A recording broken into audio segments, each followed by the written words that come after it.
Dominant Protector. Credit to the author. 5,221-30. Ang mga pangalan po na nandito ay galing sa mga name generator. Kung meron man pagkakatulad sa mga pangalan ng tao o lugar at pangyayari, ito ay tunay na hindi sinasadya. Ang nagliliyab na hari ng paniki. Ano nga ba ang hitsura ng nagliliyab na hari ng paniki?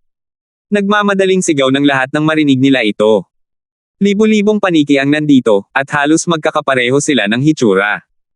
Kahit pumila pa sila isa-isa, malamang ay wala silang makikita, lalo na sa sitwasyong ito. Ang pinakamalakas ay ang hari ng mga paniki ng apoy. Sabi ni Terence sa malalim na boses. Mahirap itong matukoy mula sa kanilang hitsura, ngunit isang bagay ang sigurado, ang lakas ng hari ng mga paniki ay higit pa sa lahat ng iba pang mga paniki, kung hindi ay hindi nito makontrol ang buong grupo. Bagamat ganito ang nangyari, hindi madaling mahanap ang pinakamalakas sa libu-libong firebat. Dahil sa persepsyon ng espiritual na pakiramdam ng mga Foundation Stage Masters na ito, mahirap matukoy ang posisyon ng mga mabilis na gumagalaw na firebat na ito, lalo na ang maingat na matukoy ang lakas ng bawat firebat. Kasing hirap ito ng pag-akyat sa langit para sa lahat, ngunit napakadali lang para kay Terence. Natagpuan niya agad ang bakas ng hari ng paniki. Karamihan sa iba pang mga paniki ay nasa maagang Foundation Stage, at ang mga mas malalakas ay nasa tugatog ng unang Foundation Stage. Gayunpaman, ang hari ng paniki na ito ay mukhang pareho, ngunit nasa kalagitnaan na ito ng Foundation Stage. Ang bilis ng isang ordinaryong nagliliyab na paniki ay napakabilis na walang sino man ang makareact sa oras. Gayunpaman, ang bilis ng nagliliyab na hari ng paniki na ito ay ilang beses na mas mabilis. Bagamat nag-iwan ito ng bakas ng apoy sa likuran nito, imposibleng matukoy ang posisyon nito. Marahil ay nasa harap nila ito kanina lang, ngunit sa sumunod na sandali ay 100 metro na ang layo nito. Kahit ang bakas ng apoy na iniwan nito ay hindi kayang abutin ang ganoon kalakas na bilis. Kung iyon lang, hindi sana ito naging ganito kalala. Ang mahalaga ay ang nagliliyab na hari ng paniki na ito ay lubhang maingat. Agad itong umaatres pagkatapos ng bawat pag-atake, at kadalasang mabilis na nagtatago pabalik sa grupo ng nagliliyab na paniki pagkatapos ng isang kagat, kaya imposibleng may makahabol. Dahil sa paalala ni Terence, hindi nakareact agad ang iba, ngunit napansin ng dalawang tao ang mga bakas ng paa ng hari ng paniki. Nang umatake itong muli, halos sabay na umatake ang dalawa, sina Linlin at Yubi. Kung pag-uusapan ng lakas, ang dalawang babae ay isa ng napakahusay na nilalang sa mga cultivator ng Great Circle ng Foundation Stage. Dapat ay madali lang sana ang pagharap sa Firebat King na ito, ngunit sa pagkakataong ito, ang mga atake ng dalawang babae ay talagang hindi tumama. Muntik na silang magkasakit ng hindi sinasadya, ngunit sa kabutihang palad, natigil sila sa oras. Napakabilis. Sabay na sigaw ni Linlin at Yubi. Ang nagliliyab na hari ng paniki ay maaaring hindi maituring na makapangyarihan sa ibang aspeto, ngunit ang bilis nito ay tunay na walang kapantay. Kahit ang kanilang Zinchi ay hindi ito mahabol, kaya ano ang magagawa nila? Pero buti na lang at nandoon pa rin si Terence. Hindi na nagkaroon ng oras ang hari ng paniki para tumakbo pabalik sa grupo nang tamaan ito ng asul na kidlat. Maaaring walang magagawa ang iba pang mga galaw ni Terence dito, ngunit gaano man ito kabilis, paano nito matatalo ang kidlat? Nasa peak pa lang ng Foundation Stage si Terence, kaya hindi niya magamit lahat ng kanyang skills. Hindi niya kayang patayin ang 5 elements at ang lightning burial, at masaya siyang magamit ang killing intent ng 5 elements. Halos hindi niya magamit ang kahit kaunting lightning power, pero hindi ang lightning burial. Hindi niya magamit ang lightning explosion, at kaunti lang ang kidlat na kaya niyang gamitin. Ang isang electric arc ay hindi gaanong banta sa mga eksperto na nasa parehong antas. Sa pinakamarami, manhid lang ang katawan nito ng ilang sandali. Gayunpaman, tama lang na harapin ang nagliliyab na hari ng paniki, na maihahambing sa isang eksperto sa kalagitnaan ng Foundation Stage. Gaya ng inaasahan, nanginag ang katawan ng nagliliyab na haring paniki matapos tamaan ng arko ng kuryente at bumagsak doon. Bagamat hindi ito namatay, nagpumiglas ito sa lupa ng ilang sandali at tila nagawang lumipad muli. Gayunpaman, hindi na ito binigyan ng grupo ng isa pang pagkakataon. Sa pamamagitan ng isang malamig na hampas ng palad, natigilan ang nagliliyab na haring paniki at namatay agad. Ito ang nababasag na yelong palad. Bagamat hindi ito isang malaking galaw tulad ng pagguhit sa lupa bilang isang bilangguan o pagbasag ng salamin ng yelong bilangguan, isa rin itong kakaibang teknik ng palad na pinagsasama ang aura ng nababasag na yelo. Ito ang karaniwang paraan ni Linlin sa pakikitungo sa mga kaaway. Sa pagkamatay ng nagliliyab na hari ng paniki, agad na nagkagulo ang grupo ng nagliliyab na paniki. Dahil walang pinuno, kusang nagkalat sila sa lahat ng direksyon. Ilang sandali lang ang nakalipas, tinatakpan nila ang langit at lupa, ngunit sa isang kisap mata, lahat sila ay tumakas. Hay nako! Hinihingal na hingal ang lahat matapos ang sakuna. Hindi bababa sa 3 sa kanila ang namatay dahil sa mga paniking ito, at marami sa kanila ang nasugatan. Kung hindi natagpuan ni Terence ang hari ng paniki at napatay ito sa oras, mas marami pa sana sa kanila ang mamamatay. Gaya ng inaasahan sa isang sinaunang paglilitis na nangyayari lamang minsan sa bawat 1,000 taon. Sa sandaling lumitaw siya, nagbigay siya ng malalim na impresyon sa lahat tungkol sa kanya. Sige, Terena, sabi ni Terence. Tumanggaw sina Amara at ang iba pa, ngunit ang iba pang mga sinaunang disipulo ng alyansa ay natakot ng husto dahil sa mga firebat. Nagtago silang lahat sa likod ng grupo ni Terence. Sa ganitong paraan, kung may mangyari, ang grupo ni Terence ang unang magdurusa, hindi sila. Isang grupo ng mga kasuklam-suklam na tao. Kumaibot ang bibig ni Chester habang mahinang nagsasalita. Kung hindi dahil kay Terence, patay na sana ang mga taong ito. Hindi lang sila nagpasalamat sa kanya, nagtago pa sila sa likuran niya at ginamit siyang sisi. Talagang nawalan siya ng malay.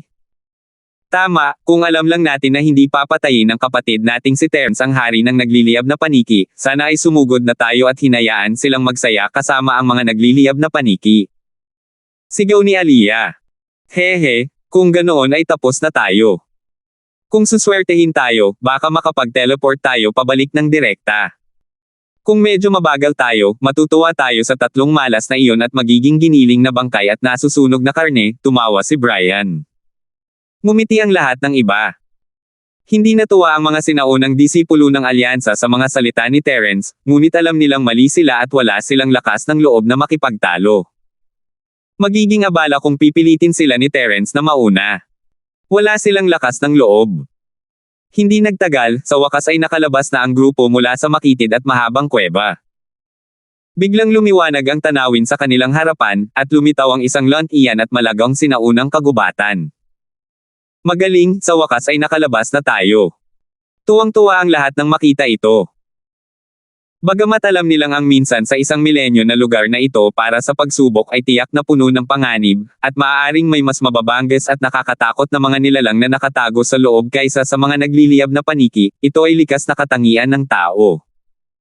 Palaging mayroong likas na takot sa madilim at makitid na kuweba. Matapos maranasan ang banta ng nagliliyab na mga paniki, ang takot na ito ay lalong lumala, na nagpapaayaw sa kanila na manatili kahit sandali. Bakit may 300 dito?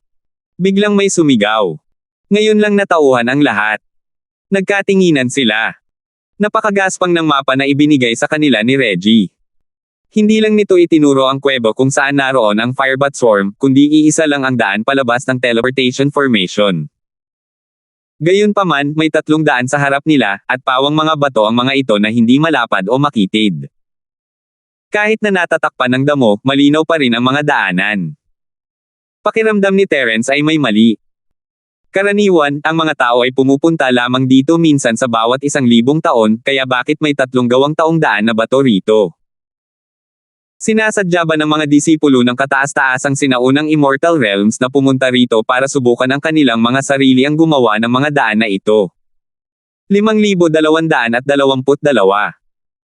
Bukod pa rito, kahit na ganoon nga, pagkatapos ng libu-libong taon ng hangin at hamog na nagyelo, ang 300 bato na ito ay dapat na matagal nang nawala. Paano pa rin sila mananatiling buo? Hindi masasabing ang mga daang bato na ito ay pinatibay ng isang espesyal na pormasayon, hindi ba?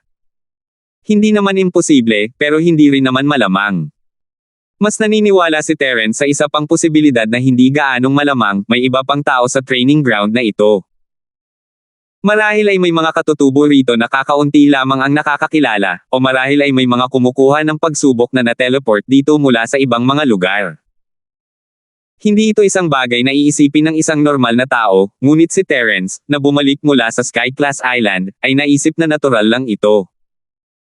Tutal, walang nagsabi na ang teleportation formation na ito ay konektado lamang sa mga transfer island.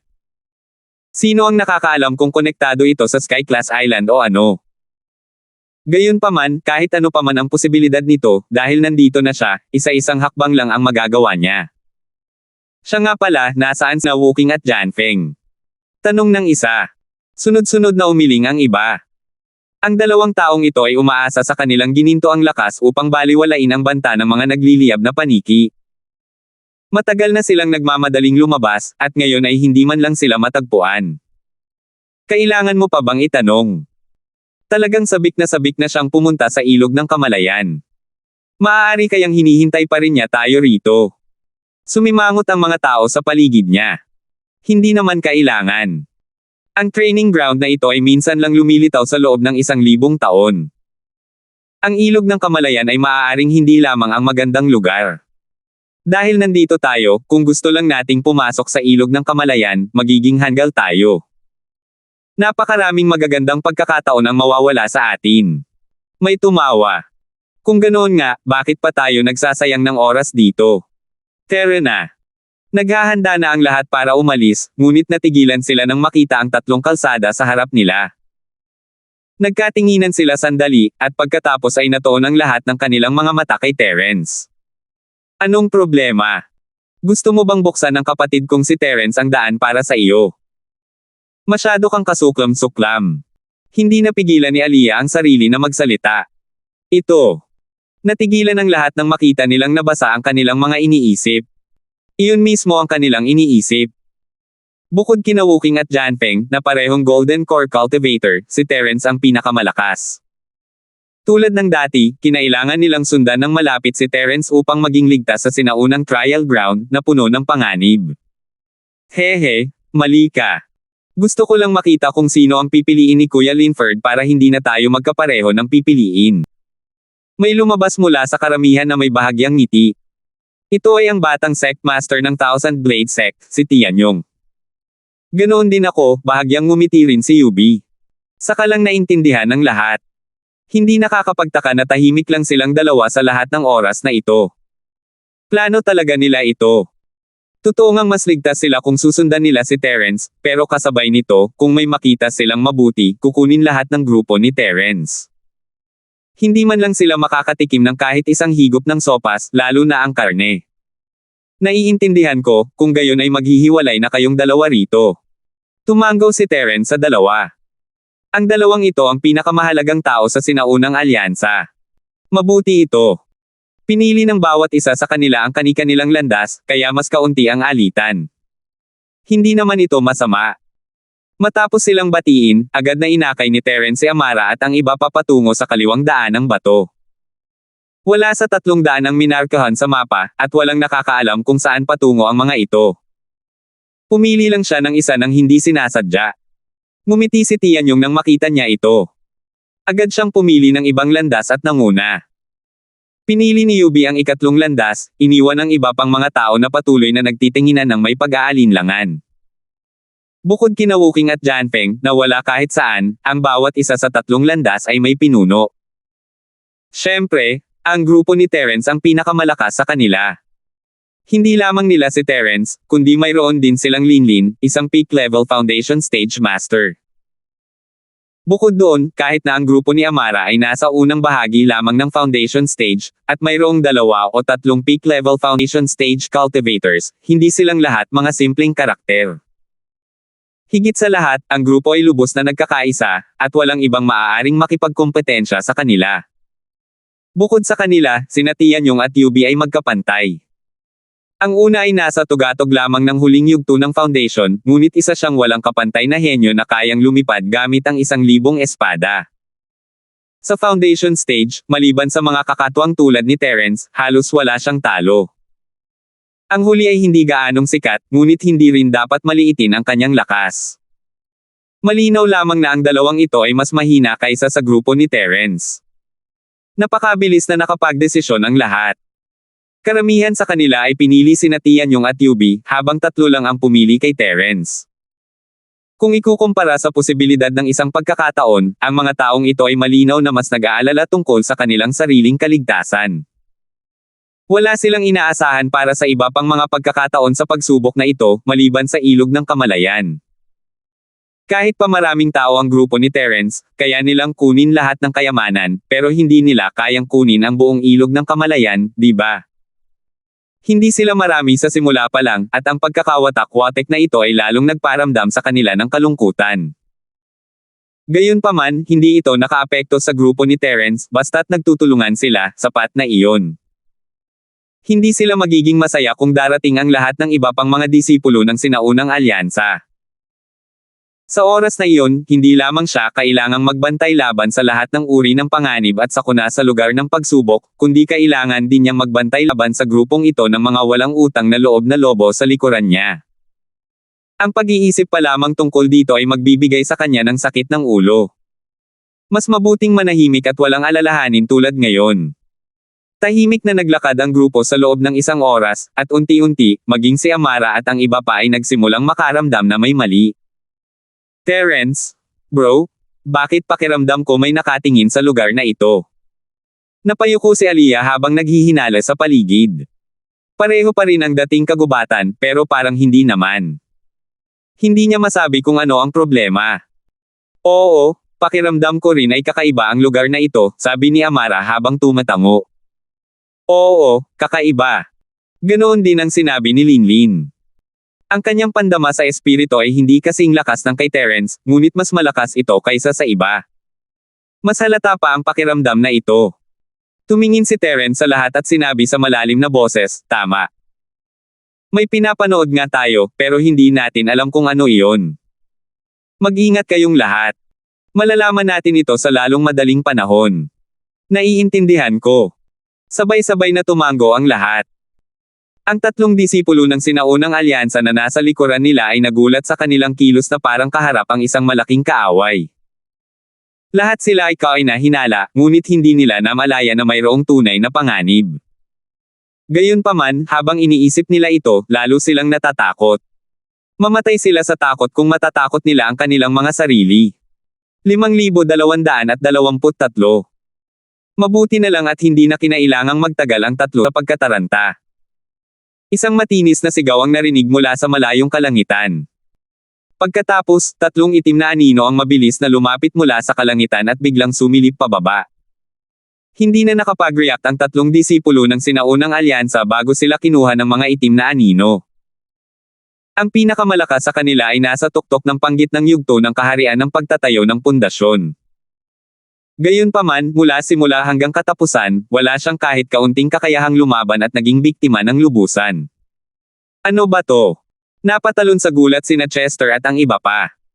Ngayon lang nila nakita ng malinaw ang tatlong anino, pawang mga balingkinitan silang ibon. Hindi sila kasing laki ng mga golden eagle na may matang multo na nakita ni Terence noon, ngunit hindi rin naman sila maliliit. Hindi bababa sa 3 metro ang taas nila.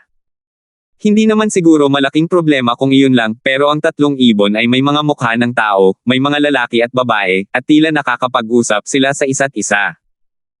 Gayunpaman, mas lalong nagpataranta ang mga tao dahil dito, lalo na si Amara at ang iba pang mga babae. Namutla silang lahat at mabilis na nagtago sa likod ni Terence, maging si Linlin, na isang Foundation Paragon, ay hindi naiiba. Ang ganitong uri ng takot ay walang kinalaman sa lakas. Ang susi ay ang mukha ng tao at katawan ng ibon ng kabilang panig ay masyadong kakaiba. Lalo na sa mga tao, malamang na mas nakakatakot ito kaysa sa anumang kasuklam-suklam at pangit na bagay. Kahit si Terence ay hindi mapigil ang huminga ng malalim, Godwin. Isang mukha ng tao na may katawan ng ibon, ito ay isang imahe na umiiral lamang sa mga sinaunang mito.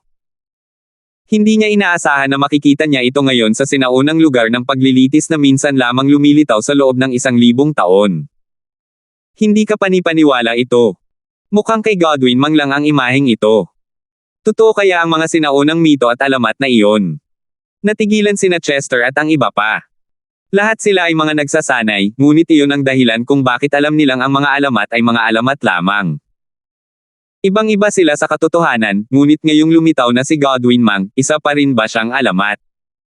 Alam ng Diyos. Natigilan si Terence. Ang paglitaw ng tatlong Godwin na ito ay isang malaking dagok sa pananaw ng lahat sa buhay. Habang gulat na gulat at walang imak ang lahat, nilamon na ng tatlong Godwin ang mga bangkay na nasa kanilang mga kamay, ngunit mukhang gusto pa rin nila ng mas marami. Mabilis na napunta ang kanilang mga matako sa grupo ni Terence, dahilan para manhid ang anit ng lahat. Hehe, mukhang hindi ka pa nabusog. Malamig na tumawa si Terence. Isa siyang taong nakapanood na ng malalaking eksena, kung tutuusin. Ang nakakatakot na imaheng ito ng Godwin ay magpapahina lang sa kanya ng kaunti. Kapag nakabawi na siya, wala na siyang pinagkaiba sa isang normal na spirit beast sa paningin niya. Papatayin at sisirain niya ito kapag kailangan. Isa pa, hindi naman ganoon kalakas ang tatlong Godwin na ito. Mas malakas sila kaysa sa mga Firebat, pero halos kapantay lang sila ng isang Foundation Stage Master. Hindi sila maihahambing sa malalakas na spirit beast na nakita ni Terence sa Sky-class Island. Gayunpaman, mula sa paraan ng kanilang pagpatay sa isang cultivator na nasa mid-foundation level nang walang kahirap-hirap, malinaw na ang bawat isa sa kanila ay hindi mas mahina kaysa sa isang cultivator na nasa peak foundation level. Isa silang banta sa grupo ni Amara. Ikiling ng tatlong Godwin ang kanilang mga ulo at nag-usap, at nalito ang mga tao. Hindi napigilan ni Chester na magtanong, anong klaseng wika ang kanilang sinasalita. Siyempre, pinag-uusapan nila kung sino ang unang kakainin. Fatty boy, mag-alala ka, ikaw ang karne, ikaw ang unang mahihirapan. Naglakas loob si Aliyah at nangasar. Natatakot siya, pero matapang siyang tao, at nakabawi na siya ngayon. Bukod sa nakakatakot na imahe, hindi naman ganoon kay Tekot ang tatlo, nandoon naman pala si Terence. Maaaring hindi ganoon. Marami akong karne, pero hindi masarap ang taba. Kayong mga babae, malambot ang balat at malambot ang laman, kaya kailangan yung mag-alala ng kaunti, natatawang sabi ni Fatty Boy. Hindi mapigil ang mapangiti ni Terence. Medyo nag-aalala siya na baka matakot ang lahat sa tatlong Godwin, magiging problema kung may mangyaring hindi maganda, pero ngayon parang wala lang siyang inaalala. Mas maayos na ang tibay ng loob ng lahat kaysa sa inaasahan niya. Matagal na bumulong ang tatlong Godwin, at tila sa wakas ay nagkasundo na sila. Bigla silang pumailang lang sa kalangitan, at lahat ay bumuo ng isang nagtatanggol na pormasayo na parang nakaharap sila sa isang malaking kalaban. Gayunpaman, ang resulta ay higit pa sa inaasahan ng lahat. Umalis sila ng ganoon na lang, nang walang balak na hawakan sila.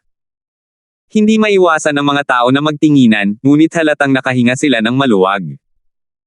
Kung talagang nakalaban nila ang tatlong Godwin na ito, mahirap sabihin kung ano ang magiging resulta. Si Terence lang ang hindi nagpabeya. Ginagamit pa rin niya ang kanyang spirit sense para kontrolin ang bawat galaw sa paligid niya. Maya-maya, ngumiti siya at sinabing, ginawa niya talaga ang ganitong klaseng panlilinlang sa atin. Umalis siya at bumalik. Isa talaga siyang halimaw. Umalis siya at bumalik. Nakabalik na ba sila? Nagulat ang lahat nang marinig nila ito. Bagamat hindi na sila kasing takot ng una, totoo ang mapang-api at mabangis na aura ng tatlong Godwin. Magsisinungaling kung sasabihin nilang hindi sila kinakabahan. Para sa kanila, ang tatlong ito ay 100% mabangis. Hindi naman sa bumalik na sila, pero hindi naman talaga sila umalis.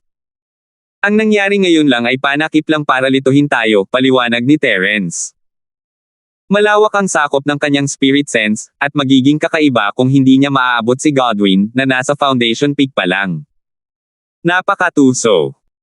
Nagmamadali ang lahat na magpanatili ng depensibong pormasayon at nagbantay laban sa tatlong Godwin na parang kalaban nila ang isang malaking kalaban. Kahit ang isang peak mid-stage foundation establishment cultivator ay naging pagkain nila, lalo na ang iba pa sa kanila. Kung hindi sila makakabuo ng depensibong pormasayon, malamang ay hindi sila sapat para punan ang mga puwang sa pagitan ng mga ngipin ng Godwin. Maya-maya pa, dalawang itim na anino ang biglang sumulpot mula sa masukal na kagubatan at sinalakay ang lahat mula sa kaliwat kanan. Sila ang dalawang Godwin na kanilang nakita. Lin-Lin. Sigaw ni Terence habang kinakain ang kaliwang Godwin. Kasabay nito, kinain naman ni Lin-Lin ang kanang Godwin. Hindi kayang labanan ng dalawang kamao ang apat na kamay. Tutal, si Terence mismo ay nasa foundation peak pa lang. Kaya niyang harapin ang isa, pero mahirap ang dalawa ng sabay.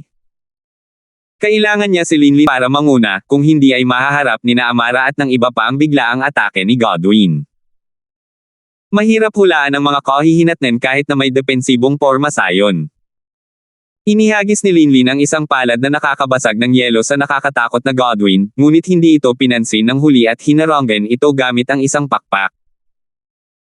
Tila hindi man lang naapektuhan si Godwin ng aura na nakakabasag ng yelo, at walang senyales na bumagal ang kanyang bilis dahil sa frostbite. 5,224. Bakit naman ako? Hindi maiwasan ni Linlin na mabigla. Ang icebreaking aura ang pundasyon ng kanyang lakas. Kung kahit ang icebreaking aura ay walang silbi, mahihirapan siyang harapin ang halimaw na ito. Masyadong makapal ang mga balahibo niya. Mabilis na paalala ni na Amara at ng iba pa mula sa likuran. Maliban na lang kung susugod si Godwin, hindi sila maglalakas loob na umatake ng padalos-dalos. Magagamit lamang nila ang paraang ito upang makatulong. Noon lang natauhan si Linlin. Makapal ang balahibo ng kanyang kalaban, at ang pinakalabas na bahagi ay kasing tigas ng baluti. Kahit natamaan siya ng palad na pang-icebreaking, hindi kayang tumago sa kanyang katawan ang icebreaking aura, kaya natural lang na wala itong magiging malaking epekto. Dahil walang silbi ang pagpalo sa mga pakpak, lilipat siya sa ibang lugar, lalo na sa mga lugar na kakaunti ang balahibo, tulad ng nakakatakot na mukha ng kabilang panig. Kumalabog ng malakas ang puso ni Linlin. Agad niyang ginamit ang kanyang nababasag na palad na may yelo upang hampasin ang mukha ni Godwin Mang. Laking gulat niya nang hindi hinaranggan ni Godwin Mang ang kanyang atake. Sa halip, isang mapang uyam at malatao ng ngiti ang lumitaw sa kanyang mukha. Nang malapit nang lumapag ang nababasag na palad na may yelo ni Linlin sa kanyang mukha, bigla niyang ibinuko ang kanyang bibig at dumura ng berdeng knuckle alasong gas. Kinakalawang ng knuckle alasong gas ang isang walang kalalimang butas sa hard rock kung saan ito dumaan. Dahil sa mabilis na reaksyon ni Linlin kaya siya huminto sa oras at naiwasan ang berdeng knuckle alasong gas ng kahit isang hibla ng buhok. Kung hindi maiisip ang mga kahihinatnan. Napakasama ng bagay na ito. Natigilan ang karamihan. Alam nilang maraming espiritong halimaw ang may pambihirang katalinuhan, ngunit kahit na ganoon, sa pangkalahatan ay mas prangkas sila. Hindi marami ang mahilig magdaya, at mas kaunti pa ang kasing tuso ng Godwin. Nabigla rin si Linlin. Matapos masaksihan ang lakas ng knuckle alasong gas, agad niyang sinuko ang ideya na batiin ang mukha ng kabilang panig. Ang mukha ng kabilang panig ay hindi isang kahinaan na maaaring samantalahin, kundi isang patibong upang akitin ang mga tao dito. Sandali, medyo walang magawa si Linlin. Mabuti na lang at taglay niya ang lakas ng perpektong pundasyon ng pagtatayo.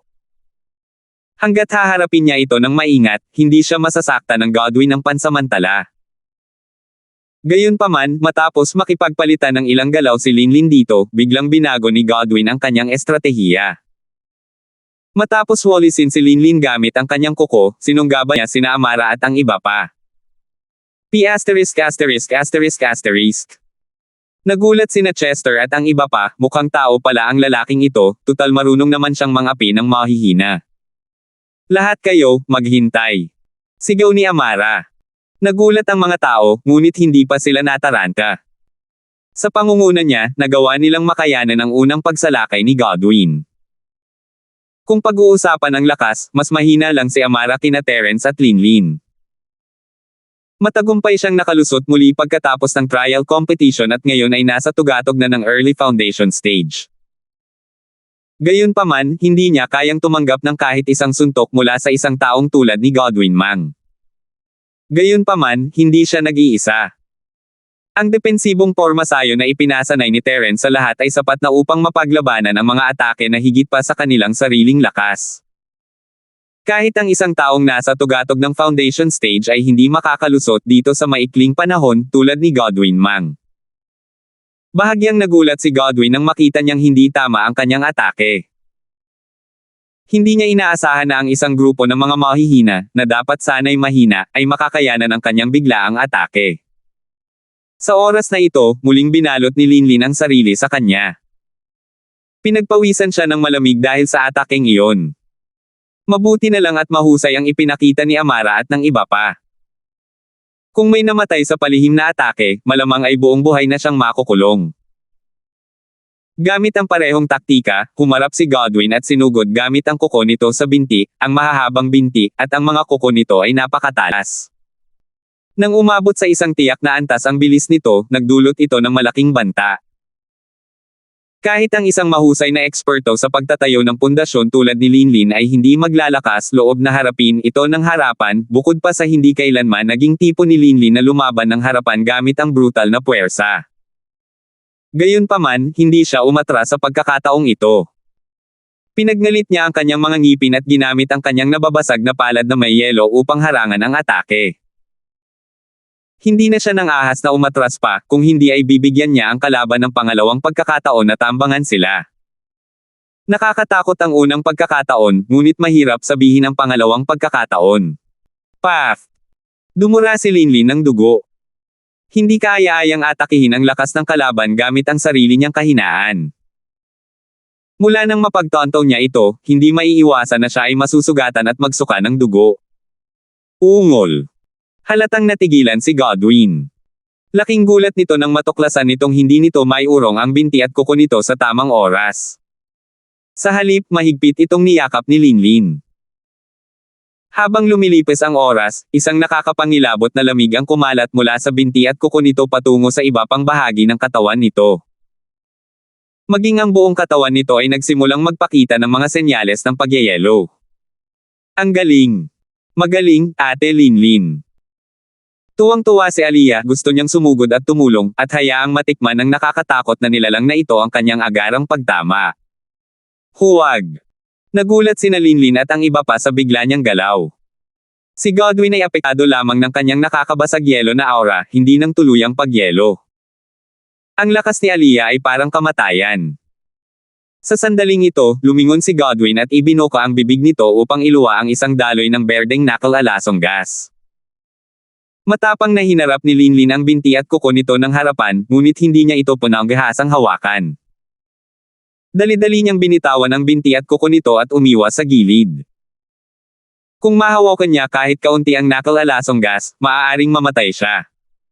Jilly Gulo. May bahid ng pagbabanta ang kakaibang mukha ni Godwin.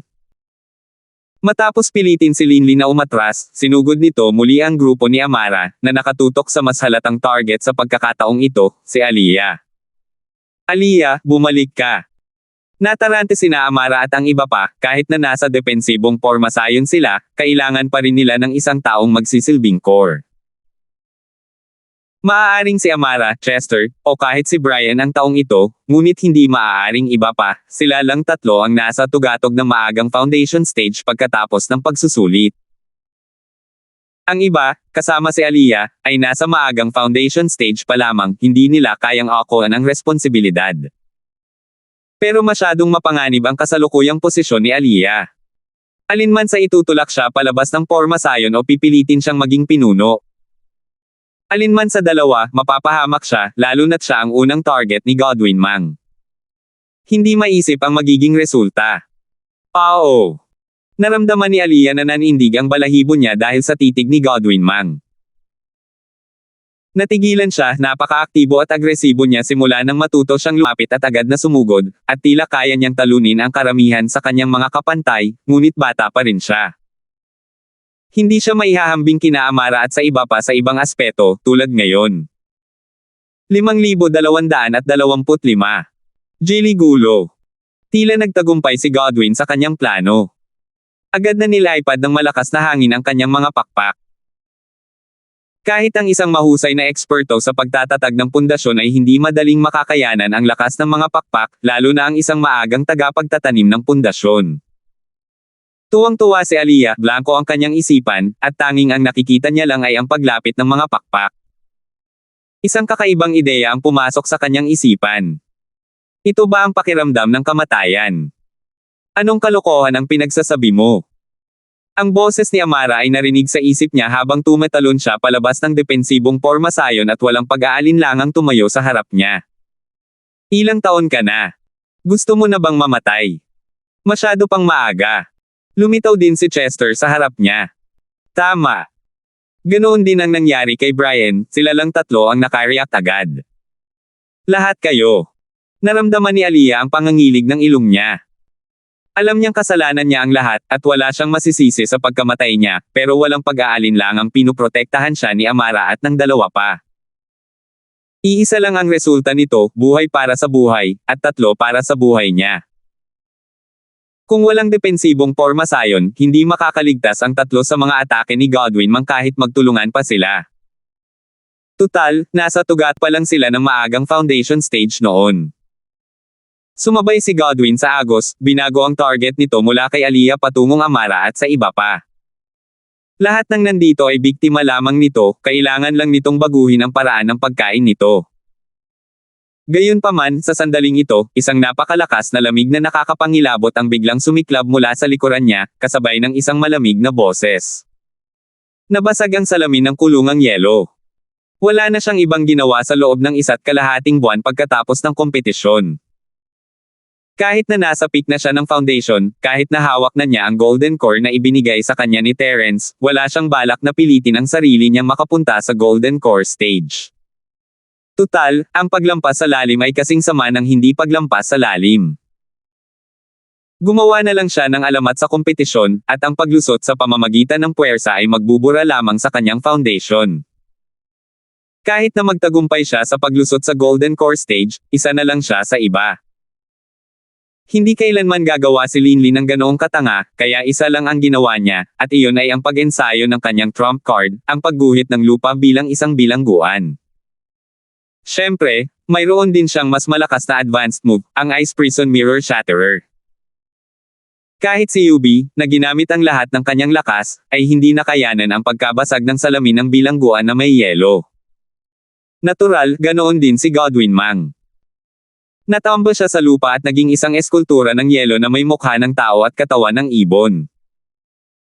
Nagkatinginan sina Amara at ang iba pa, may takot at saya sa kanilang mga mata. Kung hindi lang sumabog si Linlin sa oras, malamang ay naging pagkain na sana silang lahat ni Godwin. Sa kabilang panig, mag-isang nakaharap ni Terence ang isa pang Godwin. Hindi inaasahan, hindi niya ito agad napatay. Ang Godwin na ito ay napakatuso. Hindi pa ito umaatake ng buong lakas. Palagi itong gumagalaw pabalik-balik, at napakabilis nito. Hindi ito kayang patayin ng 5 elemento na layuning pumatay ni Terence ng ilang beses. Kung hindi niya hahayaang mahulog sina Linlin at ang iba pa sa isang mapanganib at mapait na labanan. Medyo mapanlin lang ang lalaking ito. Hindi napigilan ni Terence ang pagkunot ng noo. Wala pa sa golden core stage ang Godwin na ito, pero tiyak na mas mataas ito kaysa sa karamihan ng mga perpektong foundation stage practitioner. Siyempre, kung ganoon lang talaga, ayos lang. Kaya naman ni Terence, pero nag-aalala siya para sa ikatlong Godwin na hindi pa lumalabas. Hindi siya naglakas loob na lumayo ng husto sa karamihan. Magiging abala siya kung mahuhulog siya sa patibong. Gayunpaman, tiyak na hahadlangan nito ang kanyang mga galaw. Ang kabilang panig ay lubhang tuso at gumagamit lamang ng lahat ng uri ng malayo ang pag-atake, hindi kailanman harap-harapan. Nahirapan man lang si Terence na atakihin ito, lalo na't patayin ito. Kapag hindi magamit ang 5 elementong layunin sa pagpatay, ang tanging paraan na magagamit ni Terence ay ang electric arc. Hindi mahirap para sa kidlat na tamaan ang kabilang panig gamit ang bilis nito, ngunit ang problema ay hindi ang hari ng firebat ang kabilang panig. Ito ay si Godwin, na may kapangyarihan ng isang perpektong foundation establishment cultivator. Ang kapangyarihan ng kidlat ay sapat na para makamo ng KT, ngunit magiging masyadong inosente kung papatayin ito gamit ito. Path. Muling nagpakawala ang Godwin na iyon ng berdeng knuckle alasong gas mula sa malayo. Pagkatapos, nang hindi man lang tinitingnan kung epektibo ito, tumalikod ito at umatras ng walang pag-aalinlangan. Ano ba to? Walang magawa si Terence. Maliban sa pagpapadala ng electric arc para maparalisa ito, wala na siyang magagawa. Maliban na lang kung gagamit siya ng super butterfly micro steps para makahabol, basta't makakalapit siya rito ng 3 hakbang, hindi nito maiiwasan ang kanyang 5-element killing intent. Sa kasamaang palad, hindi niya tinangka na sumugal dahil alam niyang naghihintay ng pagkakataon ang ikatlong Godwin Mang. Kung nasa pinakamahusay na kondisyon si Linlin, posible sana iyon. Hanggat kaya niyang magtiis ng ilang sandali, kayang talunin siya ni Terence sa sarili niyang laro kahit alam niyang sinusubukan siyang akitin palayo ng mga ito. May sapat siyang kumpiyansa para makabalik bago pa may mangyaring masama sa lahat. Sa kasamaang palad, naubos na ni Linlin ang maraming enerhiya mula sa paggamit ng Ice Prison Mirror Break. Wala man lang siyang kakayahang protektahan ang sarili. Tinutulungan ni Amara at ng iba pa si Linlin na umupo at makabawi habang nagtitinginan sila. Halata nilang nasa mahirap na sitwasyon si Terence, pero wala silang magagawa. Wala nga silang lakas para magpakatatag, kung hindi, magiging katulad sila ni Aliyah at madadala ang lahat sa parehong sitwasyon. Mga baliw ang mga Godwin na ito. Hindi ba dapat umatras sila pagkatapos matalo? May saysay pa ba na kumapit sila sa atin ng ganito? Walang magawang sabi ni Chester. Oo nga. Mukhang matatalino silang lahat. Bakit naman gagawa ng ganoong kawalang utang loob ang isang matalinong tao? Naguluhan din sina Brian at ang iba pa. Ginugusto talaga nila tayong pigilan, wala naman siguro silang karagdagang tauhan, di ba? Tanong ni Amara matapos mag-isip. Nagulat ang lahat, maging si Terence ay biglang bumilis ang tibok ng puso. Kanina pa niya pinagmamasdan ang ikatlong Godwin, at ang tanging nasa isip niya ay ang pag-akit sa tigre palayo. Hindi niya naisip ang posibilidad na ito. Mula sa paraan ng pag-arte ng tatlong Godwin, halatang grupo-grupo silang gumagalaw. Kung gayon, malamang na magkakaroon ng pang-apat o pang-lima, o higit pa. Hindi tayo maaaring magtagal dito ng matagal. Panatilihin ninyong lahat ang inyong porma sayon at magpatuloy sa pagsulong. Cool, uminom kayo agad ng gamot para mabawi ang inyong tunay na chi. Sino ang nakakaalam, baka may mapait na labanan sa hinaharap. Mabilis na nagdesisyon si Terence. Ginugulo pa rin sila ng Godwin, pero hanggat nandito siya, hindi ito malaking problema. Ang ikinababahala niya ay tatawag pa talaga sila ng mga karagdagang sundalo.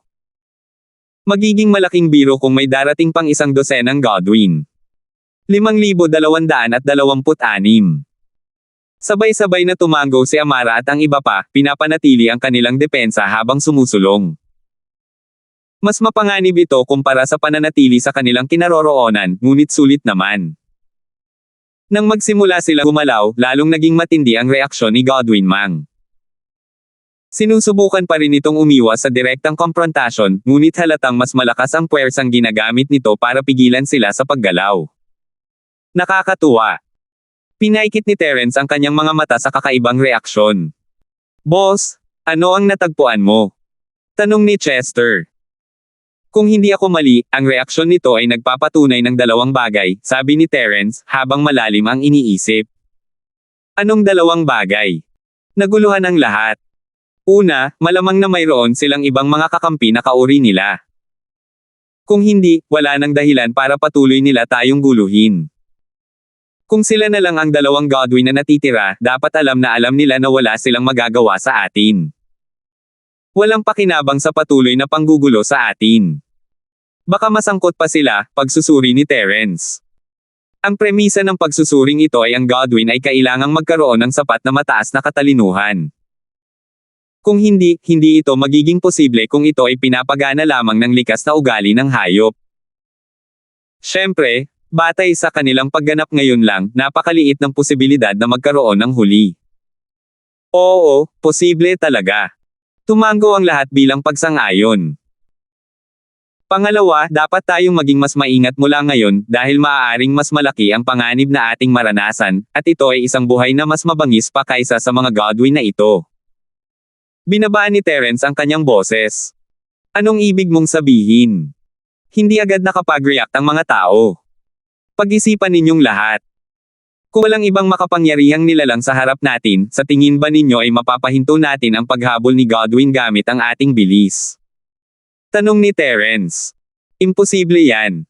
Umiling ang lahat. Tutal, mabagal naman silang naglalakad sa lupa, habang si Godwin ay lumilipad sa himpapawid. Madali lang para kay Godwin na bantayan sila. Kung ganoon nga, bakit sila kinakabahan? Hayaan na lang natin si Godwin na sumunod sa atin at hintayin ang pagdating ng kanilang mga karagdagang tauhan. Iisa lang ang dahilan kung bakit pilit nila tayong pinipigilan. Kapag nakarating na tayo sa isang tiyak na distansya, hindi na ito makokontrol nito, mahinang sabi ni Terence. Sa madaling salita, kung magpapatuloy pa tayo, hindi na tayo mapupunta sa teritoryo nila, kundi sa teritoryo na ng ibang mga nilalang. Sabi ni Chester. Tama iyan. At ang pag-iral na iyan ay tiyak na napakalakas. Kahit papaano, kaya niyang labanan ang mga Godwin na ito, o baka mas malakas pa. Tumango si Brian. Og. Hindi mapigilan ni Amara ang mapait na mapait na mapait. Hindi ba't ibig sabihin nito ay umalis na tayo sa yungib ng lobo at pumasok na sa yungib ng tigre? Tunay nga, ganito talaga ang pagsubok, nasa lahat ng dako ang panganib, unti-unting masasanay ang lahat. Ngumiti si Terence habang inaalo ito. Pero hindi ka ba kinakabahan, Terence, bro? Kung may nilalang na mas malakas pa kaysa sa mga Godwin na ito, hindi ba mas mapanganib para sa atin na magpatuloy? Hindi napigilan ni Aliyah na magtanong. Sa teorya, oo. Tumango si Terence, pero kung gusto nating pumunta sa ilog ng kamalayan, kailangan nating sumulong.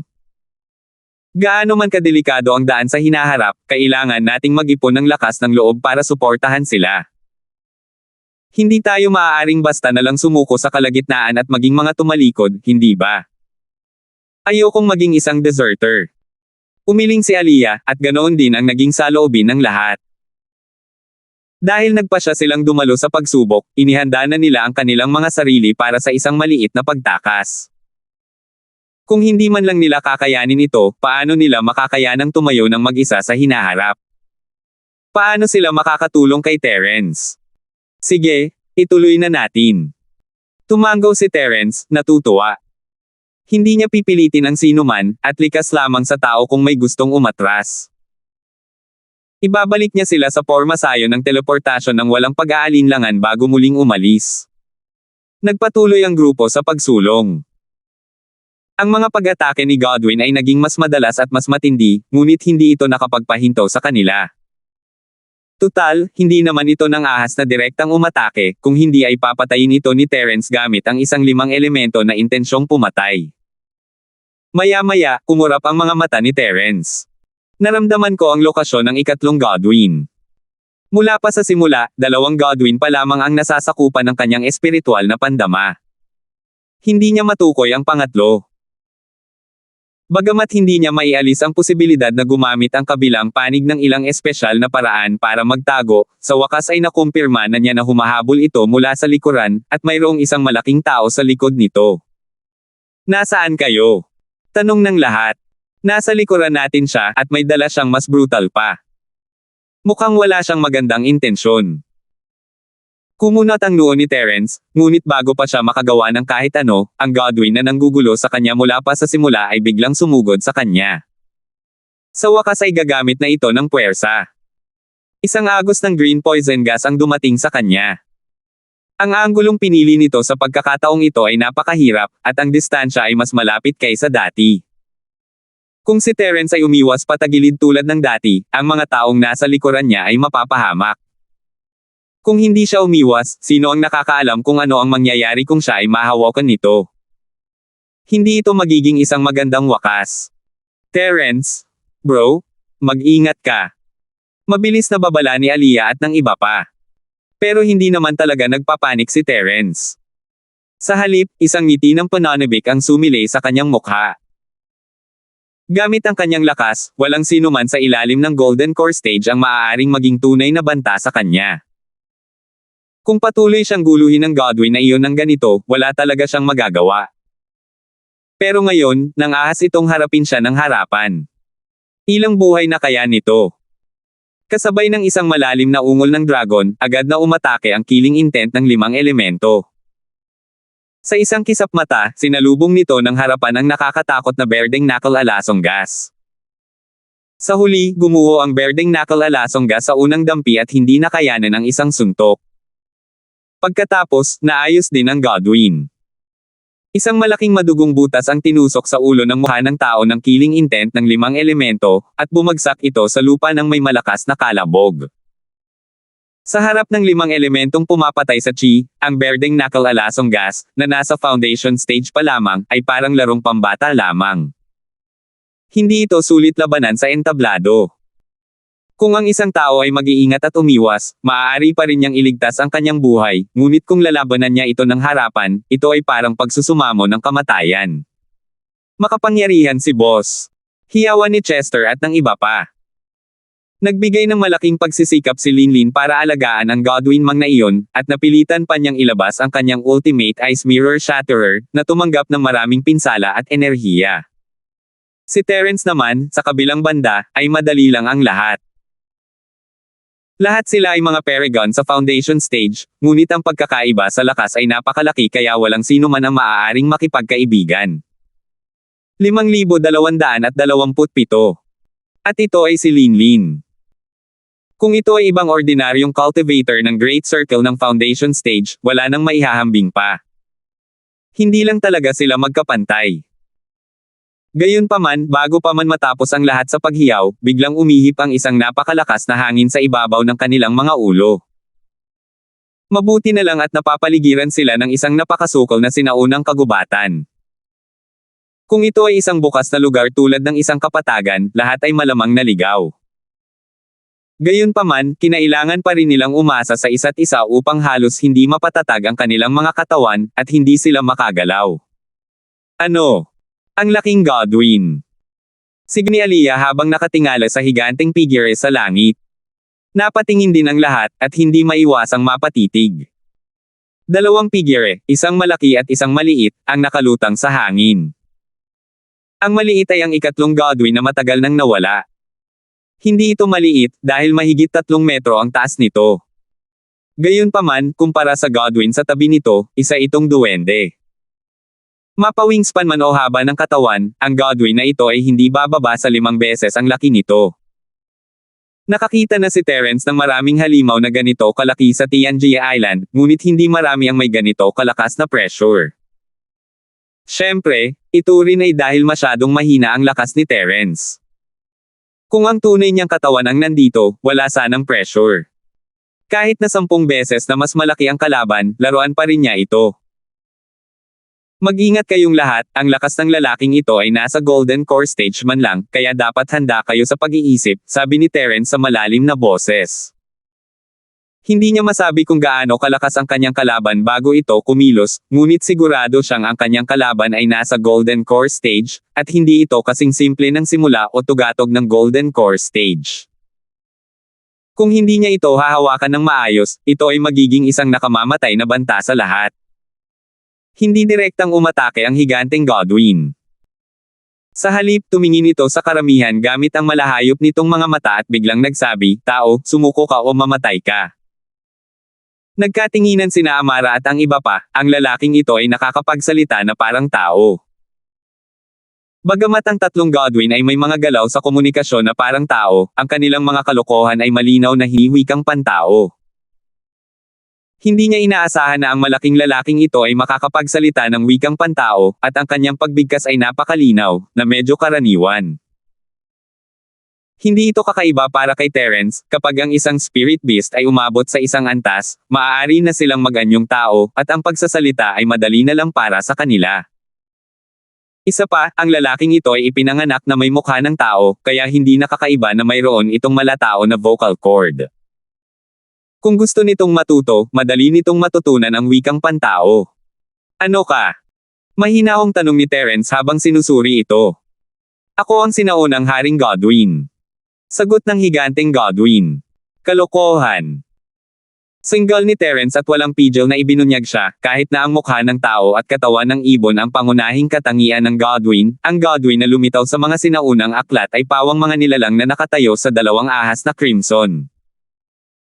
Kung ikaw talaga si Haring Godwin mula sa sinaunang panahon, paano mo nagagawang magkaroon ng ganitong kaunting lakas? Sa tingin mo ba talaga ay wala akong pinag-aralan? Ako. Nabulunan ng sinaunang Haring Godwin sa kanyang mga sinabi. Baka sa kanyang mukha ang pagkalito, na para bang isa siyang manloloko na agad na nabunyag. Nakakailang talaga. Magalang na tiningnan ni Amara at ng iba pa si Terence, lahat sila ay halos mamatay sa kaba nang makita nila ang nakakatakot na malaking lalaking ito, ngunit nagawa itong patahimikin ni Terence sa pamamagitan lamang ng ilang salita. Nakasarado ang lugar na ito, at hindi sapat ang espiritual na chi dito. Ang lakas ng aking tribong Godwin ay humihina sa bawat henerasyon. Hindi nakakapagtaka na hindi tayo maihahambing sa sinaunang panahon. Matagal na nabulunan ang sinaunang Haring Godwin bago tumugon. Galit niyang sinabi, isang ordinaryong tao ang nangahas na insultuhan ang haring ito gamit ang mga mayabang na salita. Hahayaan kitang mamatay ng walang libingan. Hindi natarante si Terence nang makita niyang malapit ng sumuko ang lalaki. Kumunat ang noo niya at sinabing, nagsasabi lang ako ng totoo, ano pa ang dapat ipahiya? Ikaw ang mas mahina kaysa sa nakaraang henerasyon, kaya bakit hindi kita pwedeng tanungin? Akala ng mga tao ay malapit nang sumiklab ang isang labanan. Tutal, nasaksihan nila ang bangis ni Godwin. Nakiin pa niya ang tatlong maliliit, lalo na ang Golden Core Cultivator na ito. Sa huli, hindi kumilos ang sinaunang Haring Godwin. Sa halip, nakakagulat na madali siyang kausapin. Sige, dahil iginalang mo ang aming pamilya Godwin, maaari ko kayong patawarin, basta't sumuko kayo at tumigil sa paglaban. Hindi nakapagsalita sina Amara at ang iba pa. Aling bahagi ng talumpati ni Terence ang tungkol sa kanyang paggalang sa angkan ng mga Godwin? Hindi ba nila ito napansin, o masyado bang nag-iisip ang sinaunang haring ito? Sumuko ka na. Huwag kang lumaban. Kinakain mo kaming mga tao bilang pagkain, mga Godwin. Nakita naming lahat yan ngayon lang. Sa tingin mo ba talaga ay mga tanga kami? Sabi ni Terence nang may bahagyang ngiti. Talagang kinain nila. Sagot ni Haring Godwin. Paano naman yan magiging peke? Tanong ni Terence habang nakakunot ang noo. Bastos. Ang lakas ng loob mong kainin ang mga tributo. Agad na nagalit ang sinaunang Haring Godwin. Humarap siya at hinawakan ng Godwin sa tabi niya gamit ang isang kuko. Hindi pinansin ang ungol at desperadong pagmamakaawa ng Godwin, dinurog niya ito hanggang sa maging isang tumpok ng mga basag na bangkay gamit lamang ang kaunting lakas, na bumagsak mula sa langit ng kalat-kalat. Kinilabutan ng lahat sa eksenang ito. Nagkatinginan sila. Masyadong brutal ang lalaking ito. Pinatay pa niya ang sarili niyang kauri. Nakakatakot talaga ang kanyang napakalakas na kapangyarihan. Sige, maaari ka nang maniwala sa aking katapatan. Basta't susuko ka, pangako kong hindi kita sasaktan. Lumingon ang sinaunang Haring Godwin at sinabi ng may mabait na ekspresyon. Tanging isang taong may butas sa utak ang maniniwala sa ganitong kalokohan. Pinagtawanan siya ng lahat, ngunit bahagya lamang ngumiti si Terence, kung gusto mong sumuko kami, dapat mo man lang ipaalam sa amin kung anong klaseng pagtrato ang matatanggap namin pagkatapos naming sumuko. Kung babalik kami at magiging pagkain mo, hindi ba't lahat kami ay magiging mga multo na namamatay ng hindi makatarungan? Sumusumpa ako sa ngalan ng sinaunang Haring Godwin na hindi ka mapapahamak pagkatapos mong sumuko. Gayunpaman, ang iyong personal na kalayaan ay malilimitahan sa isang tiyak na lawak, at hindi ka makakagalaw ayon sa gusto mo. Kung ikukumpara sa pagkawala ng iyong buhay ngayon, sulit ang halagang ito, hindi ba? Mitiig ang paliwanag ng sinaunang Haring Godwin. Ngumiti si Terence at nagtanong, ano ang ibig sabihin ng pagpupugay? Mga pagpupugay. Nagbago ang ekspresyon ng mukha ni Haring Godwin. Napagtanto niyang pinakawalan niya ang pusa mula sa supot. Mabilis niyang sinubukang iligtas ang sitwasyon. Ako ang sinaunang Haring Godwin. Dahil kayo ang aking mga bihag, natural lang na kayo ang aking mga pagpupugay. Maliban sa akin, walang sino man ang maaaring humawak kahit isang hibla ng buhok ninyo. May problema ba? 5,228. Ganoon ba? Kung gayon pag-isipan muna natin. Sabi ni Terence habang pinangungunahan ang grupo pasulong, hindi man lang sineryoso ang higanteng Haring Godwin.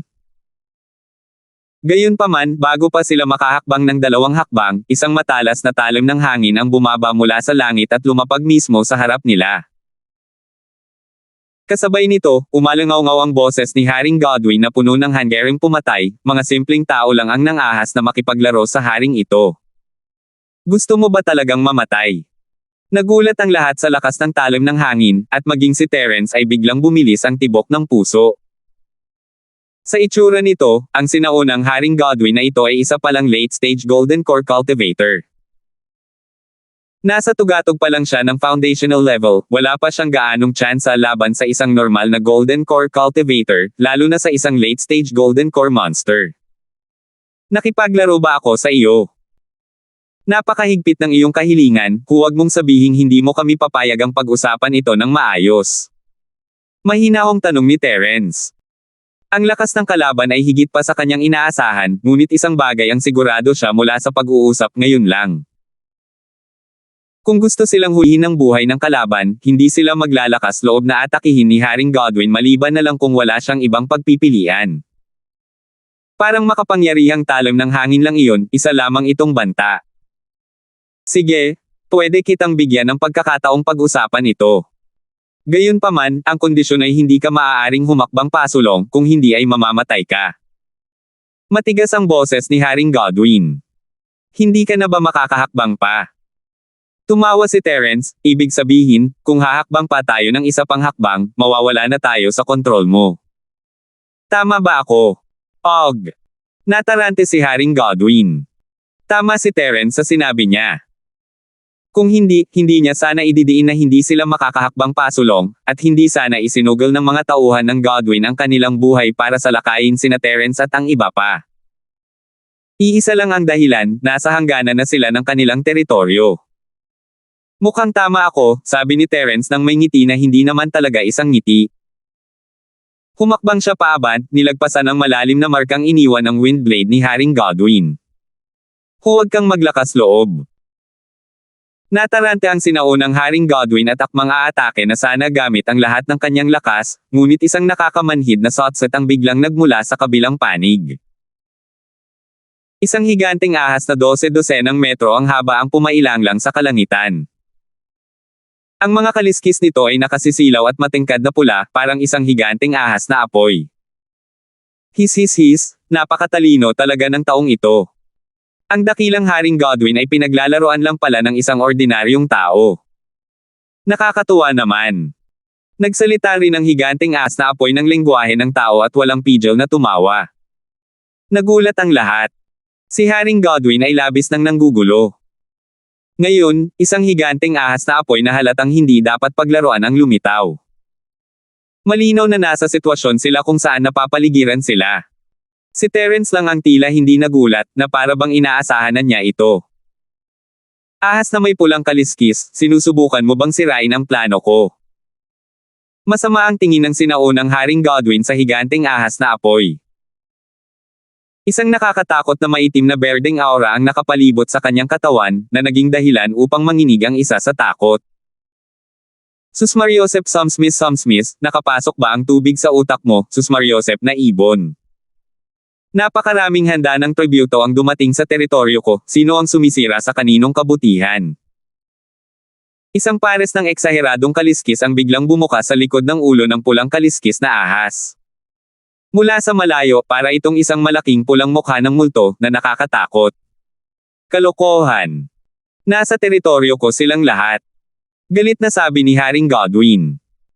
Kung hindi dahil sa iyo, sumpa mong ibon, na humaharang at lumalabas, matagal na sana silang nasa teritoryo ko. Isa pa, hindi ba't may dumarating ng parang tributo ng mag-isa? Bago pa matapos ang sasabihin ng ahas, biglang lumabas ang buntot nito mula sa masukal na kagubatan at sinunggaban si Terence. Nagulat ang lahat. Malinaw na nakikipaglaban ang ahas kay Haring Godwin, ngunit nakaabang na ito kay Terence. Ang bawat isa sa kanila ay mas malas kaysa sa nauna.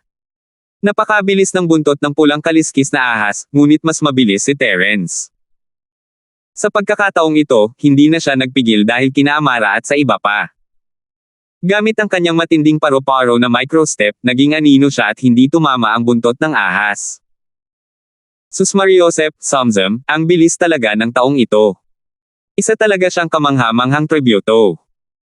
Biglang nagpakita ng gulat ang walang ekspresyong mukha ng pulang kaliskis na ahas. Matagal na nitong binabantayan ang lugar na ito, at wala pang sino man ang nakaiwas sa pag-atake nito ng ganito kadali. Mukhang mahalaga sa inyo ang mga tributo. Maaari mo bang ipaliwanag sa akin kung ano ang mga tributo? Bumalik na si Terence sa kanyang orihinal na pwesto, kung ang isa ay hindi sapat ang lakas, iisipin nilang hindi na siya umalis. Ang paliwanag ni Haring Godwin tungkol sa mga tributo ay halatang kalokohan * hindi sasabihin ng ahas na sina Terence at ang iba pa ay mga tributo kung sila nga. Malinaw na magkapantay ang kanilang pag-iral, at walang paraan na bibigyan ng ahas si Haring Godwin ng anumang tributo. Halata sa kanilang tono na inaagaw nila ang mga tributo. Sus Mariosep, Sam Smith, hindi ba nagpaliwanag sa iyo ang patay na ibong ito? Nagulat ang pulang kaliskis na ahas at tumawa, ibong patay, kasalanan mo ito. Dahil gusto mo siyang hulihin bilang parangal, hindi mo siya maaaring ikubli sa dilim, di ba? Kung hindi, bakit siya handang makipagtulungan sa iyo? Mga sampain kayong ibon, napakapangit ng mukha ninyong tao para sa wala. Sayang at wala kayong utak simula pa nung unang panahon. Walang utak. Pulang kaliskis na ahas, naniniwala ka bang hindi kita babalatan ng buhay ngayon at ibabalik ang kaluwalhatian ng sinaunang lahing Godwin? Umungol ang sinaunang Haring Godwin. Sabi ko wala kang utak, at wala ka talagang utak. Anong klaseng kalokohan ang meron kayong mga patay na ibon? Isa pa, kahit na mayroon kaming kaunting tagumpay, nilinlang lang ninyo ang aming angkan ng mga pulang kaliskis na ahas noong unang panahon, at walang kabuluhang nagtrabaho para sa inyo ng ilang panahon. Ano pa ba ang masasabi ninyo? Sumirit ang pulang kaliskis na ahas ng may paghamak. Madaya. Mula pa noong unang panahon, ang seremonya ng pagtanda ng aming angkan ng mga Godwin ay palaging ang paghuli ng dalawang ahas na may pulang kaliskis para makalapit sa amin. Ito ay batay sa totoong lakas. Kung hindi dahil sa Panginoong iyon, ang iyong angkan ng mga pulang kaliskis na ahas ay magiging mga basalyo lamang namin, at wala kang karapatang tumayo rito at magsalita ng mayabang sa akin. Mapagmataas na sabi ng sinaunang Haring Godwin. Talaga. Bakit hindi tayo maglaban ngayon at tingnan kung sino ang magiging basalyo? Ang malamulto na mukha ng pulang kaliskis na ahas ay biglang naging mas mabangis at nakakatakot. 5,229.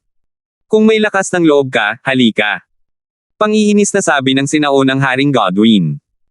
Natulala ang mga tao habang pinapanood ang paghaharap ng dalawa. Hanggang ngayon ay nag-aalala pa rin sila, maging si Haring Godwin o ang higanteng pulang kaliskis na ahas, kahit sino sa kanila ay sapat na para patayin silang lahat, lalo na kung sabay-sabay silang atake. Kahit gaano pa kalakas si Terence, hindi niya sila mapoprotektahan. Hindi nila inaasahan na mag-aaway ang dalawa ng mag-isa.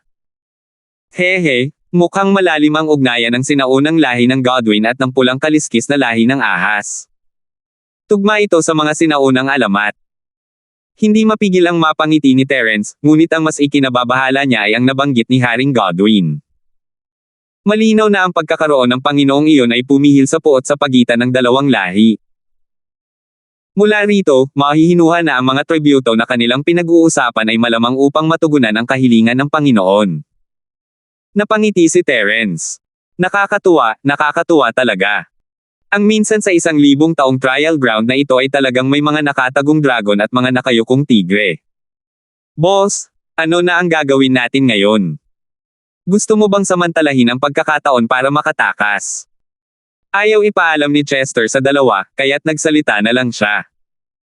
Nakatingin din ang lahat kay Terence, pareho sila ng iniisip. Kung talagang mag-aaway ang dalawang malalaking lalaki, hindi lang sila magiging manunood. Maaapektuhan sila, at kailangan nilang umalis sa lalong madaling panahon. Hindi ko kaya. Bahagya namang umiling si Terence. Mukhang mag-aaway ang dalawang iyon, pero ang totoo ay binabantayan nila ang bawat galaw nila, sila ang unang susunggab kung may kaunting galaw man lang. Kung gayon, ano ang gagawin natin? Nagkatinginan sina Amara at ang iba pa, hindi sila maaaring manatili lamang dito at manood kung wala silang naiisip na paraan upang makatakas, hindi ba? Maaari talaga silang mamatay kung hindi sila mag-iingat, at hindi sila magkakaroon ng pagkakataong makatakas pagkatapos ng labanan ng dalawa. Hindi mo kailangang masyadong kabahan. Lahat ay maaaring maghintay at manood. Ngumiti si Terence. Para kay Amara at sa iba pa, ito ay isang malaking eksena na hindi man lang nila punanggahasang banggitin, ngunit para sa kanya, isa lamang itong palabas. Sa sandaling ito, ang sinaunang Haring Godwin at ang higanteng pulang kaliskis na ahas ay naghahabol na ng mga punyal. Malinaw na nakasindi na ang mitya, ngunit laking gulat ng lahat nang biglang tumigil ang dalawa. Alang-alang dyan Ginoo, palalayain na kita ngayon. Malamig na sanggal ni Haring Godwin. Sus Mariosep, sino ba ang nagpapakawala kung sino? Ikaw na ibon, marunong ka talagang magyabang ng walang kahihiyan. Tumawa ang pulang kaliskis na ahas at tumingin kay Terence at sa iba pa, paano kung ganito, hahatiin natin ng pantay ang mga pagpupugay na ito, at bahala na tayo sa sarili nating gawain. Malinaw na teritoryo ito ng ating sinaunang lahing Godwin. Bakit natin ito hahatiin ng pantay? Pangarap lang.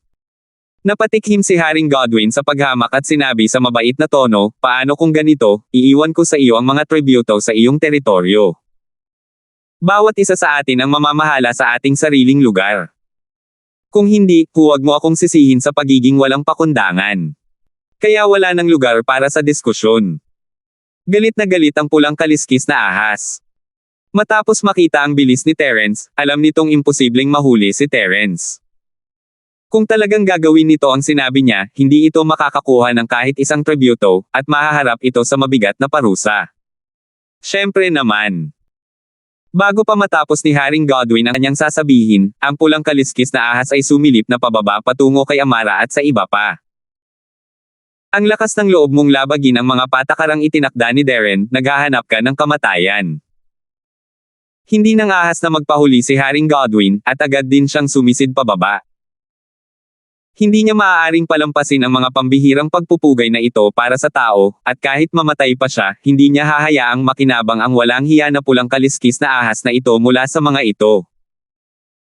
Nagulat sina Amara at ang iba pa, hindi lang sila hindi nasiyahan sa palabas, sila pa ang magiging target ng lahat. Hindi yun sapat kahit na may ilan pa silang buhay. Ang dalawang ito ay malalakas na pag-iral na maihahambing sa huling yugto ng Golden Core Realm. Ang depensibong porma sayo ng bawat isa ay kayang harapin ang atake ng Foundation Establishment Realm. Sa oras na ito, wala itong silbi. Kahit ang malamig na salamin ng bilangguan na may yelo ay walang epekto, at maaari na lamang silang maghintay sa kamatayan. Mukhang wala talaga kayong pakialam sa akin, no? Biglang sabi ni Terence. Sa harap namin, wala kang kwenta. Pangiinis ni Haring Godwin sa mga salitang ito. Sus Mariosep, Sams mismo, mukhang hindi ka naman matalino, isa ka talagang tanga. Mas mabilis ka nga lang ng kaunti, at maswerte ka na nakatakas ka. Sa tingin mo ba talaga ay kaya mo akong kalabanan at ang patay na ibon na ito? Nagtataka ako, ano ba ang nasa isip mo? Kalokohan ba to? Tumawa rin ng walang pigil ang ahas na may pulang kaliskis. Lahat, kasama na si Terence, ay parang mga parangal lamang sa kanilang paningin. Imposibleng makatakas sila mula sa kanilang mga kuko.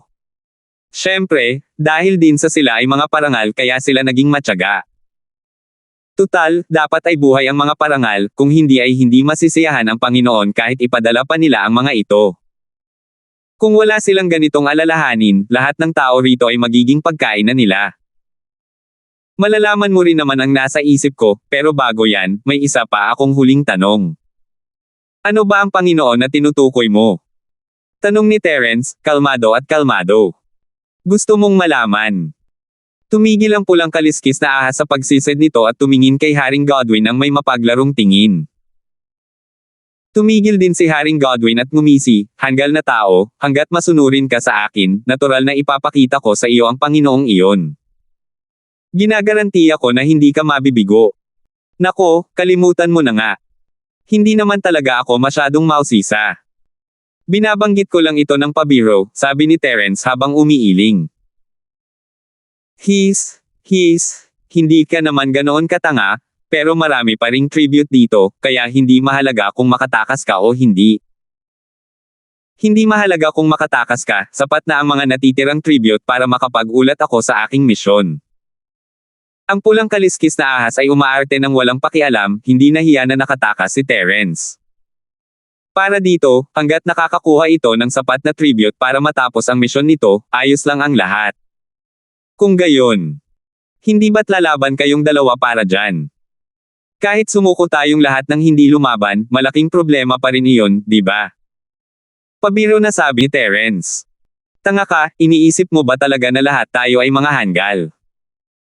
Maaari mo silang itakas sa kaguluhan habang tayo ay nakikipaglaban. Sa tingin mo ba ay mabibigo tayo sa isang halatang katangahan na bagay? Agad na natawa ang sinaunang Haring Godwin. 5,230. Selyuhan mo muna ang kakayahang gumalaw. Kung paano ito ipamahagi mamaya na lang yan. Bata, huwag mong ipahiya ang sarili mo sa paggamit ng ganoong kagaspang na paraan ng paghahasik ng gulo, ha? Puno ng paghamak ang tono ng pulang kaliskis na ahas. Hindi tanga ang sino mang makakaabot sa kanilang antas. Bukod pa rito, ang sinaunang angka ng Godwin at ang pulang kaliskis na angka ng ahas ay parehong lahi na may napakataas na katalinuhan. Sila ang palaging nagbabalak laban sa iba. Kailan pa sila nalinlang ng iba? Talaga. Kung ganoon, nagkamali ako ng kalkulasyon. Tumanggaw si Terence ng tapat. Nagkatinginan sina Amara at ang iba pa, ito ay dapat na isang lubhang mapanganib na sitwasyon. Sa teorya, maliban kay Terence, maaari silang lahat na malipol, ngunit ang pakikinig sa pag-uusap ni na Terence at ng dalawang ito ay nagpagan sa kanilang loob. Parang nasa ilalim ng kontrol ni Terence ang lahat. Natakot ang lahat sa ideyang iyon. Nasa tugatog pa lamang ng pundasyon si Terence, dapat ay wala siyang magawa laban kay Haring Godwin at sa higanteng pulang kaliskis na ahas, na malamang ay magsasanib puwersa. Paano niya makokontrol ang sitwasyon? Maaari kayang ang paghanga at tiwala na mayroon sila kay Terence sa lahat ng oras na ito ang nagpapaisip sa kanila na nagsisinungaling sila sa kanilang sarili. Siyempre nagkamali ka ng kalkulasyon, maging masunurin ka na lang bilang isang tributo. Bago pa siya matapos, biglang nagpaputok si Haring Godwin ng 4 na higanteng windblade ng sunod-sunod, na nagpatong-patong sa isa't isa upang bumuo ng isang patayong hugis. Ang espasyo ni Terence para umiwas ay ganap na natakpan. Maliban na lang kung gusto niyang harapin ng harapan ang isa sa mga higanteng windblade, wala siyang ibang magagawa kundi manatili sa kanyang kinaroroonan.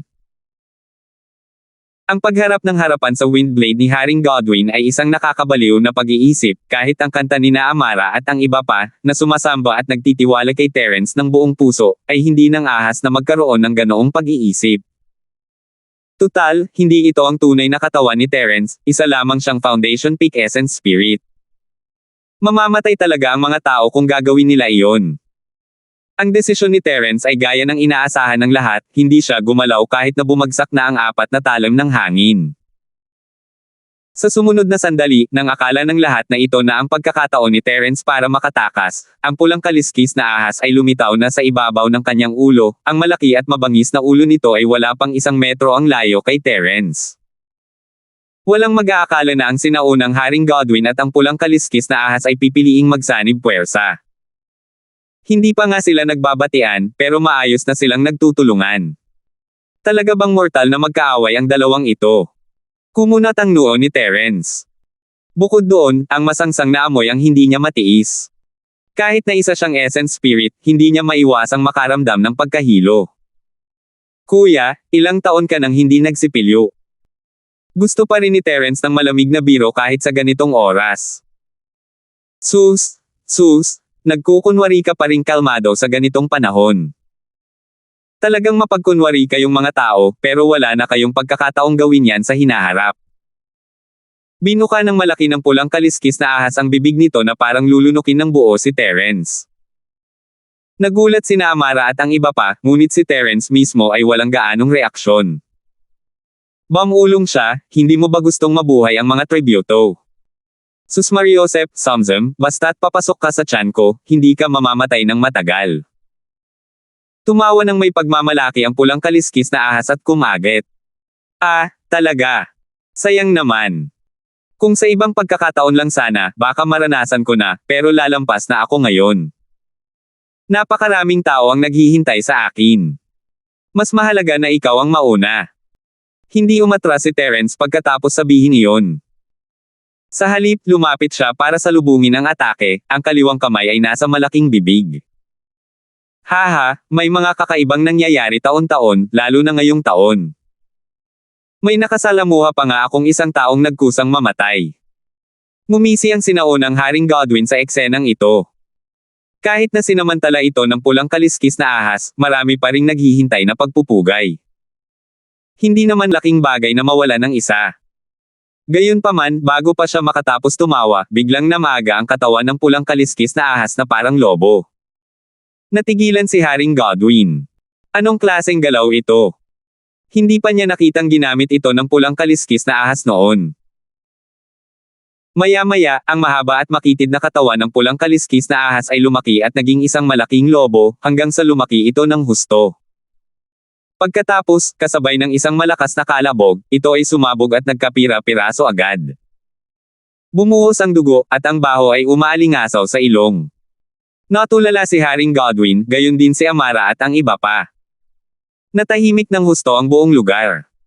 Anong nangyayari? Gulat na nagtinginan sina Chester at ang iba pa. Kahit sila ay hindi nakapag-react agad. Isang malakas na pulang kaliskis na ahas ang napatay ni Terence sa isang galaw lang. Terence? Bro? Ikaw ang pinakamagaling. Hindi masyadong inisip ni Aliyah iyon, hindi siya magugulat kahit anong gawin ni Terence. Paano pa niya ito magiging kapatid na Terence niya? Hindi nakakapagtaka na sadyang nilayo niya ang sarili niya sa atin. Para rito iyon. Malamig niyang tiningnan si Terence. Hindi niya alam na si Terence ay may ganoong kalakas na galaw na pamatay, at hindi niya alam na kayang patayin ni Terence ang pulang kaliskis na ahas sa isang galaw lang. Pero nahulaan niya ang intensyon ni Terence. Kung masyado silang malapit sa kanya, hindi nila gagawin ang kanilang mga galaw na pamatay. Kung hindi, sila ang unang mamamatay. Ikaw. Sino ka? Nauutal na sabi ni Haring Godwin. Ang pulang kaliskis na ahas ay matagal na niyang karibal, at nag-away na sila ng hindi bababa sa 8 hanggang 10 beses. Alam nila ang lakas ng isa't isa, at palagi silang magkapantay. Hindi niya inaasahan na mamamatay ang ahas sa mga kamay ni Terence nang ganoon na lang, at hindi niya alam kung ano ang gagawin ni Terence. Ako. Hindi ba't isa lang itong maliit na handog na tao? Nagkibit-balikat lang si Terence, na para bang wala lang sa kanya ang pag-aalaga sa pulang kaliskis na ahas. Habang tumatagal ang pag-uugali ni Terence, lalo siyang nagiging misteryoso. Hindi niya namamalayang lumipad pataas, natatakot na baka sundan niya ang yapot ng ahas at mamatay sa kamay ng taong ito. Sino ka ba talaga? Muling sinuri ni Haring Godwin si Terence. Kahit sabihin ko pa sa iyo ang pangalan ko, wala pa ring ibig sabihin iyon. Huwag mong sabihing narinig mo na ang pangalan ko sa lugar na ito. Hindi napigil ang matawa ni Terence. Casual siyang sumagot, kung titingnan mo ang kinakabahan mong itsura, malamang ay hindi mo na ako gugustuhin gamitin bilang parangal, di ba? Sige, maaari ka nang umalis. Pagsangayon ni Haring Godwin. Sige, kung ganoon nga, tara na. Sinenyasan ni Terence si Amara at ang iba pa at umalis nang walang imak. Sandali lang, pwede na kayong umalis, maiwan na ang iba. Mahigpit siyang pinigilan ng sinaunang Haring Godwin. Salamat po at sinamahan ninyo ako, ingat lagi mga master.